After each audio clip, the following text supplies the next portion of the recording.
सध्या LPG गॅसचा तुटवडा सगळीकडे दिसत आहे. म्हणूनच तुम्ही जर इंडक्शन, कुकटॉप किंवा अजून इतर पर्याय शोधत आहात का? तर आज मी तुम्हाला गॅसला पर्याय असे पर्यायी कुकिंग प्रॉडक्टची माहिती देणार आहे. त्यातला पहिला बेस्ट पर्याय आहे न्यूट्रीपॉट. याची सर्व माहिती, बेसिक कुकिंग कसे करायचे, ते वापरायचे कसे, सर्व काही आपण मागच्या व्हिडिओमध्ये पाहिले आहे. तुम्हाला जर तो व्हिडिओ बघायचा असेल तर त्या व्हिडिओची लिंक मी डिस्क्रिप्शन बॉक्समध्ये देत आहे किंवा वरती तुम्ही आय बटनवर देखील क्लिक करून तो व्हिडिओ बघू शकता.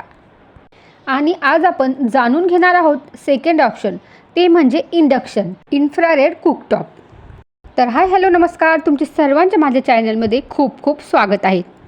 तर आजच्या व्हिडिओमध्ये आपण बघणार आहोत इन्फ्रारेड कुकटॉप कसे वापरायचे, भांडी कोणती वापरायची, तापमान कसे सेट करायचे, टायमर कसे लावायचे, त्याचबरोबर सुरक्षिततेच्या टिप्स, सगळं काही आपण आज ह्या व्हिडिओमध्ये डिटेलमध्ये सोप्या पद्धतीने बघणार आहोत. त्यासाठी संपूर्ण व्हिडिओ बघा, बारीक सारीक सगळ्या टिप्स कळतील आणि तुम्ही इझी इंडक्शन वापरू शकाल. तर आज मी तुम्हाला जो इन्फ्रारेड कुकटॉप दाखवते आहे तो प्राईड कंपनीचा 2200 वॅटचा 1 वर्षाची गॅरंटी असलेला आहे. फास्ट कुकिंगसाठी 2200 वॅट खूप चांगला मानला जातो. आता इथे हे ग्लास आहे आणि जे कंट्रोल्स आहेत ते प्लास्टिकमध्ये आहेत आणि इथे मागच्या बाजूला हा फॅन आहे. तर ह्यामध्ये इलेक्ट्रॉनिक्स पॅड्स असतात. कुकिंग करताना ते गरम होतात, त्यामुळे फॅन त्यांना थंड ठेवतो.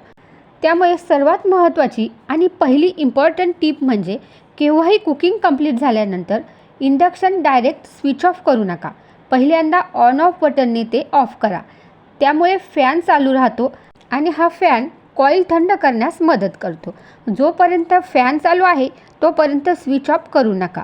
फॅन बंद झाला की मग सप्लाय स्विच ऑफ करा. ते कसे ते आपण पुढे डेमोमध्ये बघणार आहोत. आता ह्या इंडक्शनवरती काही कंट्रोल्स आहेत. त्यामध्ये बेसिकली आपल्याला 4 ऑप्शन दिलेले आहेत: स्टर फ्राय, BBQ, हॉटपॉट आणि स्टीम. हे कुकटॉप ड्युरेबल आहे. त्याचबरोबर 2 हँडल देखील दिलेले आहेत, त्यामुळे तुम्ही कुठेही ते आरामशीर शिफ्ट करू शकता.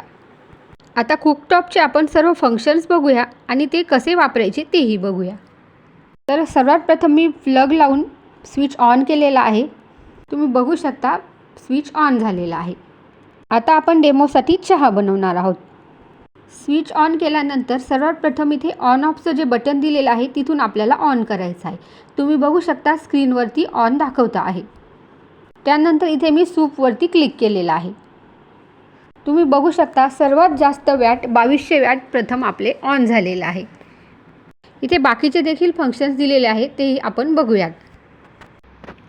तर सर्वात प्रथम स्टीम, बार्बिक्यू, फ्राय, सूप आणि त्यानंतर हवे तसे टायमर तुम्ही सेट करू शकतात. आणि शेजारी ऑन ऑफचं बटन दिलेलं आहे आणि इथे एक जो नॉब दिलेला आहे त्याने तुम्ही टेम्परेचर कमी जास्त करू शकता. आता इथे दूध गरम झालेलं आहे. टेम्परेचर मी थोडे कमी केलेले आहे. आता तुम्ही ज्या पद्धतीने चहा करता त्या पद्धतीने तुम्ही इथे चहा बनवू शकता. एक लक्षात असू द्या, इंडक्शनवरती कधीही उतू जाऊ देऊ नका. व्होल्टेज फ्लक्च्युएशनच्या वेळेस इंडक्शन वापरू नका, त्यामुळे PCBचा धोका वाढतो. आता इथे मी व्होल्टेज एकदम कमी केलेलं आहे, तुम्ही बघू शकता. आणि चहा पूर्ण उकळल्यानंतर इथे मी अजून व्होल्टेज कमी केलेलं आहे, 100 वरती केलेला आहे. आता ह्या ठिकाणी चहा तयार झालेला आहे. आता आपल्याला कुकटॉप ऑफ करायचा आहे. तर तुम्ही बघू शकता ऑन ऑफच्या बटनने मी इथे ऑफ केलेला आहे. आणि अजूनही कॉईल गरम आहे आणि त्यामुळे चहा उकळत आहे. तुम्ही बघू शकता हॉट आलेला आहे, म्हणजे इथे कॉईल गरम आहे. फॅन चालू आहे. स्विच ऑफ करू नका. कुकटॉपच्या प्लेटवरती हात लावू नका. चला, बोलता बोलता इथे आपला चहा देखील तयार झालेला आहे. आता तुम्ही बघू शकता स्विच ऑफ केलेला आहे, परंतु फॅन चालू आहे, त्यामुळे स्क्रीनवरती आपल्याला डॉट डॉट दिसत आहे. आता बघू शकता तुम्ही फॅन ऑफ झालेला आहे. त्यानंतर स्विच ऑफ करून मी प्लग काढून घेतलेला आहे. आता ह्याबरोबर आपल्याला जे ग्रिल रॅक आलेलं आहे त्याचंही आपण फंक्शन बघूया. अशा पद्धतीने ग्रिल रॅक आपल्याला अटॅच करायचं आहे. नेहमी सेफ्टीसाठी ग्रिल रॅक नक्की वापरा. आता ह्यावरती कुठली कुठली भांडी वापरायची ते आपण बघूयात. तर सर्वात प्रथम इथे तुम्ही आयर्नची भांडी वापरू शकतात. ही आत्ता दाखवते आहे ती भांडी इंडक्शन बेस नसल्यामुळे त्यासाठी आपल्याला ग्रिल रॅकचा वापर करावा लागणार आहे. दुसरी तुम्ही स्टेनलेस स्टीलसुद्धा ह्यावरती वापरू शकता. त्यानंतर ॲल्युमिनियमची भांडी देखील तुम्ही ह्यावरती वापरू शकता. त्याचबरोबर इंडक्शन कुकवेअर जर तुमच्याकडे ऑलरेडी असतील तर तुम्ही ते सुद्धा वापरू शकता.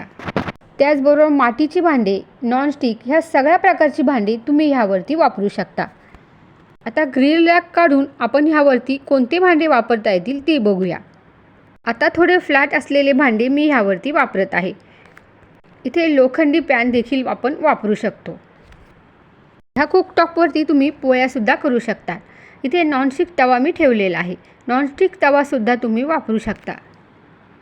त्यानंतर जर अशा पद्धतीचा तवा जर तुम्हाला कुकटॉपवरती वापरायचा असेल तर तुम्हाला ग्रिल अटॅच करावी लागेल. त्यानंतर ह्या तव्यावरती तुम्ही पोळी, भाकरी सर्व बनवू शकता. त्यामुळे ह्या इन्फ्रारेड कुकटॉपसाठी तुम्हाला इतर वेगळे प्रकारची कुठलीही भांडी घेण्याची गरज लागत नाही. सर्व प्रकारची भांडी तुम्ही ह्यावरती वापरू शकतात. त्यामुळे सध्या LPG गॅसचा जो तुटवडा जाणवत आहे त्यासाठी हा बेस्ट पर्याय आहे. तर ह्या मॉडेलची सगळी डिटेल्स मी तुम्हाला दिली आहेत.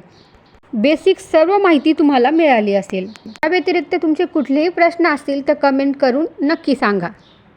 अजूनही ह्यावरती कुकिंग कसे करायचे ह्याचे डिटेल्स व्हिडिओ आपण बघणार आहोत. त्यासाठी चॅनलला सबस्क्राईब नक्की करा. व्हिडिओ आवडला असल्यास व्हिडिओला लाईक करा, शेअर करा, कमेंट करा. त्याचबरोबर बेल आयकॉनही प्रेस करा जेणेकरून अशा सर्व नवनवीन व्हिडिओजचे नोटिफिकेशन तुम्हाला लगेचच मिळेल. भेटूया पुन्हा एका नवीन व्हिडिओसोबत. तोपर्यंत धन्यवाद.